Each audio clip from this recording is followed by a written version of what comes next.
হে রাসূল, আপনি বলে দিন আপনাদের মধ্যে এমন একটা দল থাকা দরকার, এমন একটি পার্টি থাকা দরকার যাদের কর্মসূচি হবে তিনটি। 1 নম্বর, তারা আল্লাহ মানুষকে কল্যাণের দিকে ডাকবে। 2 নম্বর, সৎ কাজের আদেশ দিবে।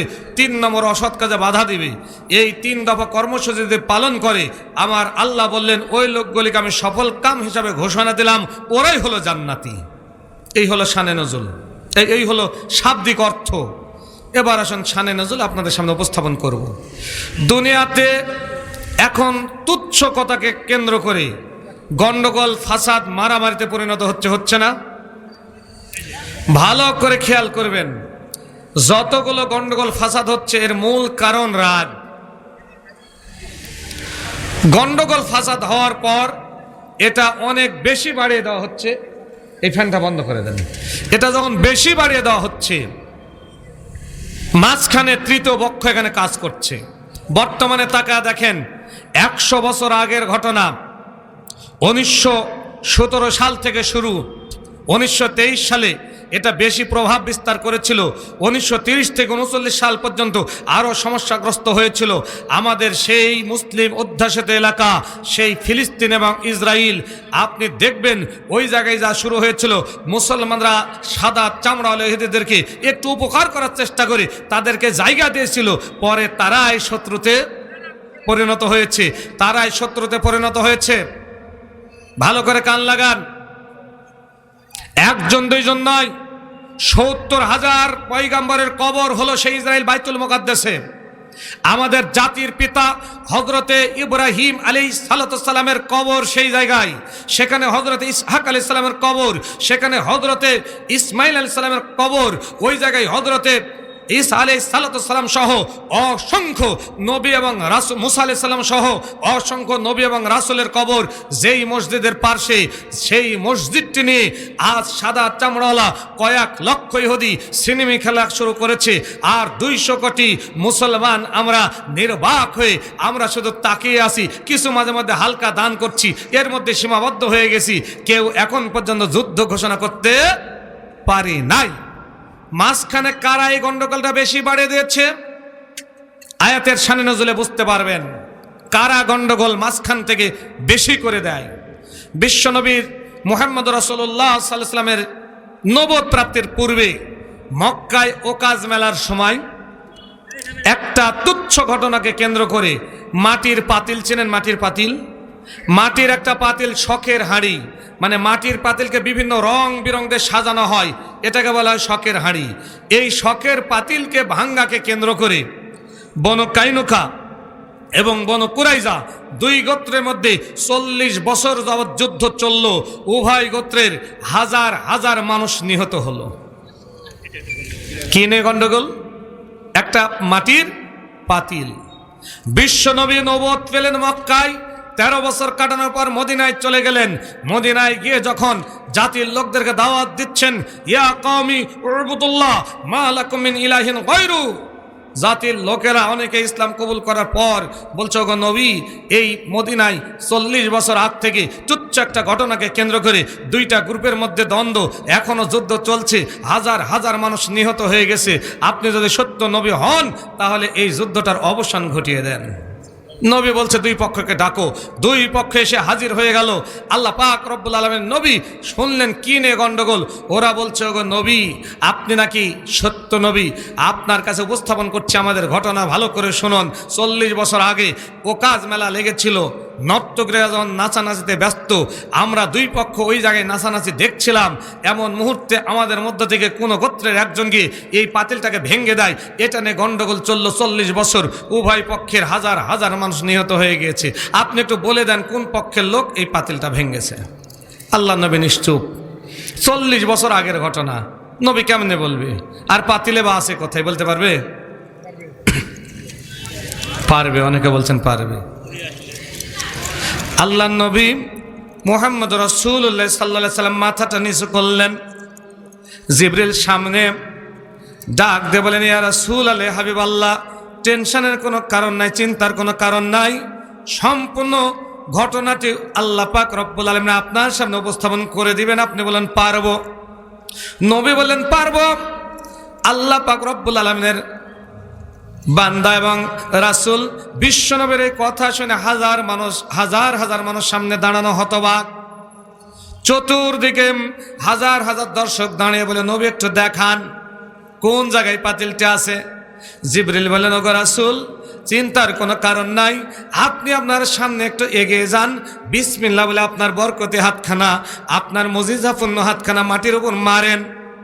আল্লাহ পাক রব্বুল আলামিন নবী একটু সামনে এগিয়ে গেলেন, বিসমিল্লাহ বলে তার হাতখানা মাটির উপর স্পর্শ করলেন।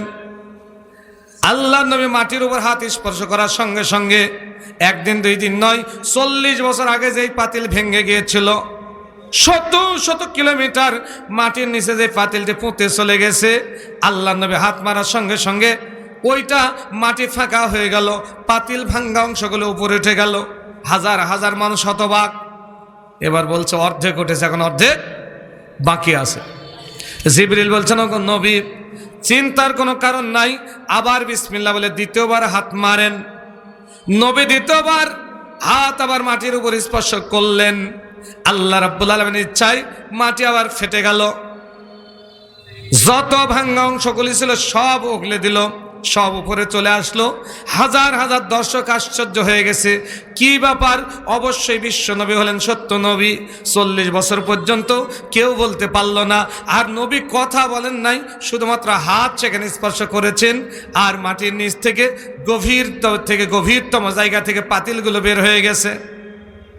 চতুর্দিকে মানুষ আশ্চর্য হলো। কয়েকজন নেতা সামনে এসে, বনু কাইনুকা আর বনু কুরাইজা গোত্রের লোকেরা সামনে এসে বলছে, ওগো নবী, আপনি যদি সত্য নবী হন, ভাঙ্গা অংশগুলি এক জায়গায় করে দেন। পারবে ইনশাআল্লাহ। আল্লাহ পাক রব্বুল আলামিন নবীকে জিবরিল বলছেন, ওগো নবী, চিন্তার কারণ নাই, ওই পাতিল ভাঙ্গা অংশগুলো উপরে উঠে গেছে, আপনি আবার বিসমিল্লাহ বলে ভাঙ্গা অংশের উপর হাত রাখুন। আল্লাহ নবী তৃতীয়বার বিসমিল্লাহ বলে ভাঙ্গা পাতিলের উপর হাত রাখলেন। সেকেন্ডের মধ্যে টোটাল ভাঙ্গা অংশগুলো এক জায়গায় হয়ে গেল। 40 বছর পূর্বে যেমন সুন্দর একটা পাতিল ছিল, সেকেন্ডের মধ্যে ওইরকম পাতিলে পরিণত হয়ে গেছে। এটি হচ্ছে বিশ্ব নবীর মুজিজা। আল্লাহ নবীর উপরে 3500 মুজিজা এসেছিল, এটি হচ্ছে তার মধ্যে একটি। হাজার হাজার মানুষ হতবাক, এ কোন কথা? 40 বছর যাবৎ যুদ্ধ চলছে, কেউ পারল না। আর আব্দুল্লাহর বেটা মুহাম্মদ, ও তো মক্কার মানুষ, মদিনায় চলে এসেছে। মদিনায় এসে তিনবার বিসমিল্লাহ বলে মাটিতে হাত দিল, ভাঙ্গা পাতিলের অংশ সব উপরে উঠলো, সুন্দর একটা পাতিলে পরিণত হলো। এখন বলতে হবে পাতিলটা কে ভেঙেছে। আল্লাহ নবীকে জিজ্ঞেস করলো, নবী আবার মাথাটা উঁচু করলেন। জিবরিল বলছে, ওগো নবী, চিন্তার কোনো কারণ নাই, আপনি আপনার শাহাদত আঙ্গুলে উঁচু করুন, পাতিলের দিকে ইশারা করুন, পাতিলকে জিজ্ঞেস করুন, পাতিল বলে দিবে কোন লোকটি তাকে ভেঙেছে। চতুর্দিকে হাজার হাজার মানুষ তাকিয়ে আছে আল্লাহ নবীর এই কাহিনী দেখে। কি আশ্চর্য ব্যাপার, কেউ তো বিবাদ মীমাংসা করতে পারে না, আর নবী কি সুন্দরভাবে কাজ শুরু করে দিয়েছেন। আল্লাহ পাক রব্বুল আলামিন নবী শাহাদাত আঙ্গুল উঁচু করলেন, আর পাতিলকে ডাক দিয়ে বলছেন, ওগো পাতিল শোনো, আল্লাহি ওয়াল্লাযী নাফসি বিয়াদিহি, ওই আল্লাহর শপথ যার হাতে আমার প্রাণ, আমি বিশ্ব নবী তোমাকে জিজ্ঞেস করছি, সঠিক কথা বলো, 40 বছর পূর্বে কোন গোত্রের লোক তোমাকে ভেঙেছে? বনু কাইনুকা না বনু কুরাইজা? পাতিলের জবান খুলে গেল। বলুন আল্লাহু আকবার। মাটির পাতিল আল্লাহ নবীকে সালাম জানিয়ে বলছে, ইয়া রাসূলুল্লাহ, হাবিবাল্লাহ, আপনি আমাকে ক্ষমা করে দিন। 40 বছর পূর্বে বনু কাইনুকার বনু কুরাইজা গোত্রের লোকেরা ওকাজ মেলায় নর্তকীদের নাচানাচি দেখছিল। এমন মুহূর্তে শয়তান তাদের ঈমানগুলিকে নষ্ট করে দিয়েছে, আর আমি পাতিল, সুন্দর করে রঙিন করা পাতিল আমাকে রেখে দিয়েছিল, শয়তান এদিক ওদিক লক্ষ্য করে আমাকে ভেঙে দিল। শয়তান ওখান থেকে পালিয়ে গেল। মেলা যখন শেষ হয়ে গেছে, ও কাজ মেলা শেষে বনু কাইনুকা আর বনু কুরাইজা 2 গোত্রের লোক তখন সামনে এসে বলছে, একজন আর একজনকে দোষারোপ করে, আমি মাটির পাতিল, আমি তো কথা বলতে পারি না। 2 গোত্র যুদ্ধ লেগে গেল। একদিন 2 দিন নয়, 40 বছর যাবৎ যুদ্ধ করছে। কিন্তু আল্লাহর নামে শপথ করে বলি, আমাকে 2 পক্ষের কেউই ভাঙ্গে নাই। কে ভাঙলো? শয়তান। এখনো 2 পক্ষ গন্ডগোল, মাঝখানে একটা পক্ষ বাড়ায় দেয়, আছে না? কথা বলে না কেন? নাই। এদের নাম কি? নিচে থেকে কথা বলে রাখে শয়তান। এখনো দেশ যখন সুন্দর চলছে, কিছু কিছু লোক পাগলামি শুরু করেছে, বলছে না এত সুন্দর কেমনে চলে, মাঝখানে একটু ব্যারিকেড মারা দরকার। কথা বলেন না কেন? মাঝখানে একটু ব্যারিকেড দিয়ে দেশটাকে নষ্ট করার দরকার। আমি তো জন্মের পর থেকে দেখি নাই রমজান মাসে কিছু হলো দ্রব্যমূল্যের দাম কমে, আমি দেখি নাই। এবারেই দেখলাম বরং দাম বাড়ে, এবার কিছুটা হলো কমেছে। কারো মুখে কথা নয়, বরং বলছে যে না এখন মনে হয় ভালো নাই, আগেই ভালো ছিল। না, যারা বলছে এখন ভালো নাই আগেই ভালো ছিল, ওই 1500 বছর আগে বিশ্বনবী সূরা আলে ইমরানের 102, 3, 4 নম্বর আয়াতে যে শানে নজুল, বিশ্বনবী যে পাতিল ভাঙ্গার ঘটনা আল্লাহর সামনে জনগণের সামনে উপস্থাপন করেছিলেন, এখনো যদি কোনো ওইরকম ব্যক্তি আসতো, জনগণের কাছে প্রকাশ হয়ে যেত কারা দুর্নীতিবাজ, কারা সন্ত্রাসী, কারা চাঁদাবাজ, কারা গন্ডগোল করতে চায়। সম্মানিত সুধী মণ্ডলী, আল্লাহ পাক রব্বুল আলামিন আয়াতের মধ্যে সাফ বলে দিয়েছেন, আমি আল্লাহ তোমাদেরকে গন্ডগোল থেকে বাঁচাতে চাই, সন্ত্রাস দুর্নীতি চাঁদাবাজ থেকে বাঁচাতে চাই। যারা এটাতে সম্পৃক্ত হবে জেনে রাখবে এরাই হচ্ছে শয়তান। ভাই শয়তান দেখা যায়? শয়তান দেখা যায় না? ওয়াইজা লাকুল্লাযিনা আমানু ক্বালু আমান্না, আল্লাহ বলছেন সূরা বাকারা 8 এবং 14 নম্বর দুইটাই একই রকমের প্রায়।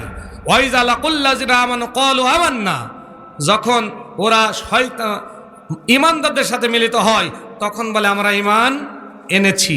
ওয়াইজা খলাউ ইলা শায়াতিনহিম, পক্ষান্তরে ওরা যখন শয়তানদের সাথে নিভৃতে মিলিত হয়, ক্বালু ইন্নামা মাআকুম ইন্নামা নাহনু মুস্তাহজিউন, ওরা তখন বলে আমরা তোমাদের সাথেই আছি। তাহলে শয়তান দেখা যায় না। আল্লাহ কেন বললেন? ঈমানদারদের সাথে মিলিত হলে বলে ঈমান এনেছি, আর শয়তানদের সাথে মিলিত হলে বলে যে আমরা তোমাদের সাথে আছি। তার মানে নামাজ কালাম যারা পড়ে না, ইসলামের শরীয়ত যারা মানে না, সাত কথা হলো ওরা হচ্ছে শয়তান। কথা বলেন ওরা কি? শয়তান। ওদেরকে কখনো বিশ্বাস করা যায় না, ওদেরকে কখনো বিশ্বাস করা যায় না। এই জন্য শয়তান থেকে বাঁচতে হলে আয়াতের ব্যাখ্যায় দেখুন, বিশ্বনবী জনাবে মুহাম্মদ রাসূলুল্লাহ সাল্লাল্লাহু আলাইহি সাল্লামকে টোটাল 2 গোত্রের লোক হাতে হাত রেখে শত শত লোক ঈমান গ্রহণ করলো। পড়ে নিল, পড়ুন, আশহাদু আল্লা ইলাহা ইল্লাল্লাহু ওয়াহদাহু লা শারিকা লাহু ওয়া আশহাদু আন্না মুহাম্মাদান আবদুহু ওয়া রাসূলুহু। এবার কিছু কিছু লোকের চুলকানি শুরু হলো, আরে নবীকে বিচার দিয়েই তো ভুল হইল। কথা বলেন নাই? তুই বিচার কেন নবীকে মীমাংসা করতে দিলাম? মীমাংসা করতে দিয়ে তো সব লোক ওর দলেই চলে গেল। কথা বুঝতে পারেন নাই? বললে সব তো মুসলমান হয়ে গেল, লাভ কি হলো আমাদের? একে তো এটা না দেওয়াই ভালো ছিল। আল্লাহর নবী ওই দিন বলেছিলেন, ও সাহাবী আজমাইরা শুনে রাখো, তোমরা যদি নেতা হতে চাও তোমাদের 1 নম্বর গুণাবলী হলো, নেতা হতে চাইলে 1 নম্বর হলো অবশ্যই তোমাদেরকে 5 ওয়াক্ত সালাত আদায়কারী হতে হবে। 4টা জিনিস তোমার মধ্যে থাকতে হবে। আকিমিস সালাত, 1 নম্বর হলো 5 ওয়াক্ত সালাত আদায়কারী হতে হবে। 2 ওয়ামুরুল মারুফ, সৎ কাজের আদেশ দানকারী হতে হবে। 3 ওয়ানহানিল মুনকার, অসৎ কাজে বাধা দানকারী হতে হবে। 4 ওয়াসবির আলা মা আসাবাক, বিপদ আপদে ধৈর্য ধারণ করা শিখতে হবে। যেই নেতার মধ্যে 4টা কোয়ালিটি নাই ও কখনো নেতা হতে পারে না। কয়টা বললাম?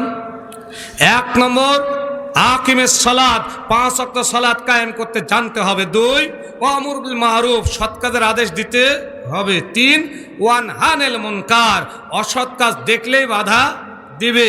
4 ওয়াসবির আলা মা সাবাক, বিপদ আপদে ধৈর্য ধরবে, কারো প্রতি রেগে যাবে না।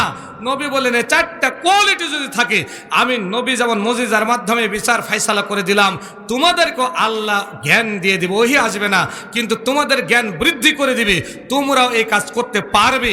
আর 2 গোত্রকে ডেকে নিয়ে 2জন ব্যক্তি গণ্ডগোল লেগেছে, নবী বলে দিলেন 2 পক্ষকে ডেকে নিয়ে আল্লাহর সন্তুষ্টির জন্য যদি মীমাংসা করে দাও, আমি নবী বলছি 40 বছর নফল ইবাদত করার চাইতে বেশি সওয়াব পাবে। জালসা এসেছেন, কিছু হলে তো শেখার দরকার, ঠিক আছে না? দু একটি হাদিস অথবা দু একটি আয়াতের অংশ বিশেষ হলেও শেখার দরকার। শুধু আসলাম আর এখান থেকে সুন্দর সুরসার শুনে চলে গেলাম, কোনো লাভ নাই। এই জন্য এই হাদিসটা আজকে শুনুন। আপনি একটি বিচার কার্য ফাইসালা করবেন, 40 বছর নফল ইবাদতের চাইতে বেশি সওয়াব পাবেন। 40 বছর সেই ভাঙ্গা পাতিল মাটির নিচে ছিল, উপরে উঠলো, জবান খুলে গেল, বিচার মীমাংসা হয়ে গেল, দুই পক্ষ কোলাকুলির মাধ্যমে, সালাম বিনিময়ের মাধ্যমে একত্রিত হয়ে মুসলিম হয়ে গেল। আমাদের মন বলে আগামী দিন আর বেশি দিন নয়, বিশ্বনবী জনাবে মুহাম্মদ রাসূলুল্লাহ সাল্লাল্লাহু আলাইহি সাল্লাম যেই কথা বলেছেন, হযরত আবু হুরায়রা রাদিয়াল্লাহু তাআলা থেকে বর্ণিত যেই হাদিসটির কথা বলেছেন, বিশ্বনবী এমন একটা সময় আসবে আমি নবী থাকবো না, লাম আরাকুম, আমি তোমাদেরকে দেখতে পাবো না। সেই যুগে পৃথিবীর সকল মুসলমান ইচ্ছাই হোক অনিচ্ছাই হোক এক প্ল্যাটফর্মে যাবে, অমুসলিমরা আলাদা প্ল্যাটফর্মে যাবে। একটা যুদ্ধ বাঁধবে, যুদ্ধটা হবে হিন্দুস্তান অর্থাৎ ভারতে। যুদ্ধ করতে করতে মুসলমানদের টাকনুর উপরে রক্ত উঠে যাবে, মুসলমানরা পিছনে হটবে না, ওরা সামনের দিকে যেতেই থাকবে। শেষ পর্যন্ত ওই যুদ্ধে মুসলমানরাই বিজয়ী হবে। সেই পাকিস্তান হয়ে ফিলিস্তিন দিয়ে এক মুহূর্তে তারা মদিনায় গিয়ে ইসলামের পতাকা পতপত করে উড়ে গোটা বিশ্বটা মুসলমানদের দখলে চলে আসবে। গতকালকে রাত্রের পর দেখতে পান নাই পৃথিবীর ইতিহাস, মুসলিম দেশগুলি ঘোষণা করেছে গোটা বিশ্ব হরতাল, বলে নাই? পৃথিবীতে ইতিহাস কোনোদিন বলে নাই। তার মানে বোঝা যাচ্ছে আগামী দিনের বিশ্ব ইসলামের বিশ্ব, আগামী দিনের বিশ্ব আল কোরআনের বিশ্ব, আগামী দিনের বিশ্ব আল্লাহ পাক রব্বুল আলামিনের ইসলামী দ্বীন ইসলামের বিশ্ব ইনশাআল্লাহ। এজন্য এই যুদ্ধে হযরত আবু হুরায়রা রাদিয়াল্লাহু তাআলা বলেছিলেন, ইয়া রাসূলুল্লাহি ইয়া হাবিবাল্লাহ, আমি সেদিন যদি জীবিত থাকতাম আমি এক ঢোক পানিও পান করতাম না, আমি দৌড়ে ভারতবর্ষে গিয়ে ওই যুদ্ধে অংশগ্রহণ করে কোনো কিছু পান না করে যুদ্ধ করে আমি আল্লাহর পথে শহীদ হয়ে যেতাম। এই আকাঙ্ক্ষা কি আমাদের আছে? সম্মানিত উপস্থিতি, আসুন আকাঙ্ক্ষা থাকতে হবে। আর একটি ঘটনা বলি, কালেকশনে যাব। বিশ্বনবীর একজন সাহাবী হযরত আবু বকর সিদ্দিক রাদিয়াল্লাহু তাআলা আনহু, নাম শুনেছেন? আবু বকর সিদ্দিক রাদিয়াল্লাহু তাআলা আনহু নেতা কেমন হতে হবে? নেতা এসে 40 বছর আগের মীমাংসা করে দিলেন, তাই না? বিশ্বনবী হযরতে আবু বকর সিদ্দিক রাদিয়াল্লাহু তাআলা আনহু একদিন ভাষণ দিচ্ছেন, মহিলা প্যান্ডেল থেকে পর্দার অন্তরাল থেকে একজন মহিলা বলছে, আমিরুল মুমিনিন খলিফাতুল মুসলিমিন, আপনার ব্যাপারে আমার আপিল আছে, আপনার বিরুদ্ধে আপনার আপিল আছে। বলেন, বলে আমি এমন একজন মহিলা, আমার ছেলে মেয়ে কেউ জীবিত নাই, স্বামী জীবিত নাই, বাবা মা কেউ জীবিত নাই, পৃথিবীতে আমি একাই মহিলা, মদিনার মরুভূমির প্রান্তের আমার ছোট্ট একটা বাসা, 3 মাস যাবৎ বাড়িতে খাবার নাই, জমজম কুবের পানি পান করে জীবিত আছি, এই পর্যন্ত আমাকে কেউ খোঁজ নেয় নাই। কিয়ামতের ময়দানে আবু বকর, আপনি যখন জান্নাতে যাবেন আমি মহিলা সামনে দাঁড়িয়ে ব্যারিকেড দিয়ে আপনার জান্নাতের পথ আমি রুদ্ধ করে দেব। আবু বকর সিদ্দিক রাদিয়াল্লাহু তাআলা দাঁড়িয়ে গেলেন, বললেন, এমন কে আছো?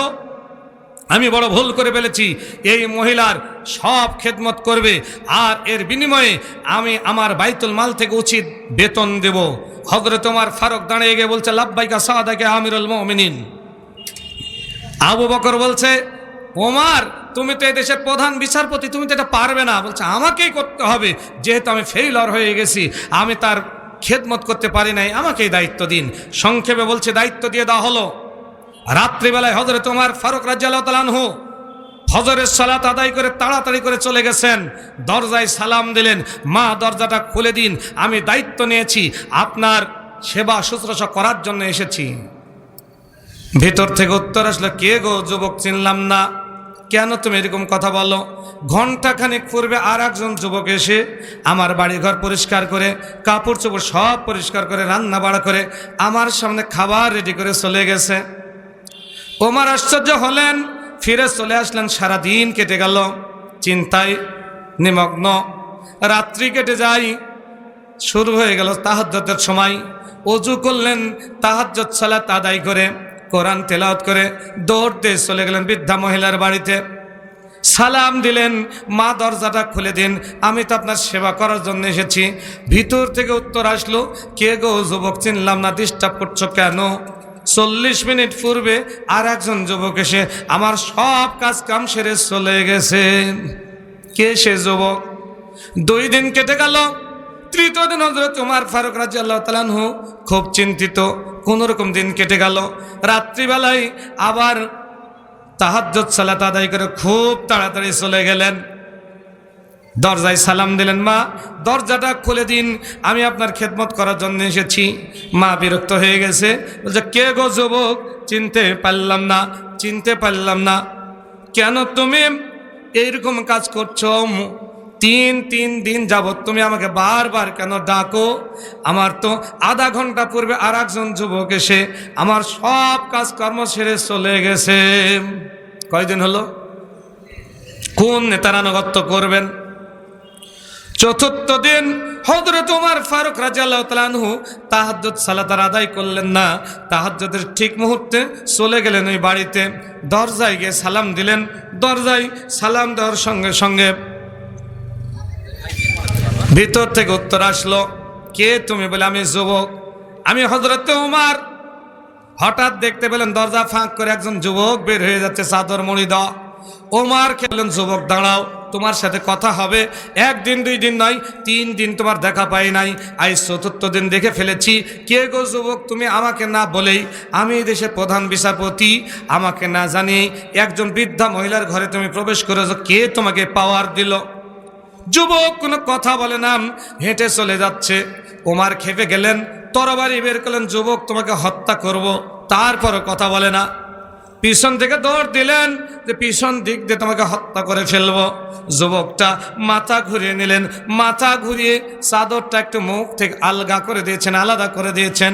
যেই ওমর তাকে হত্যা করতে চাইলেন, ওই যুবকের মুখমণ্ডলে থেকে চোখ পড়ে হযরত ওমর ফারুক রাদিয়াল্লাহু তাআলা আনহু থরথর করে কাঁপা শুরু করে দিয়েছেন। কে তাহলে ওই যুবক?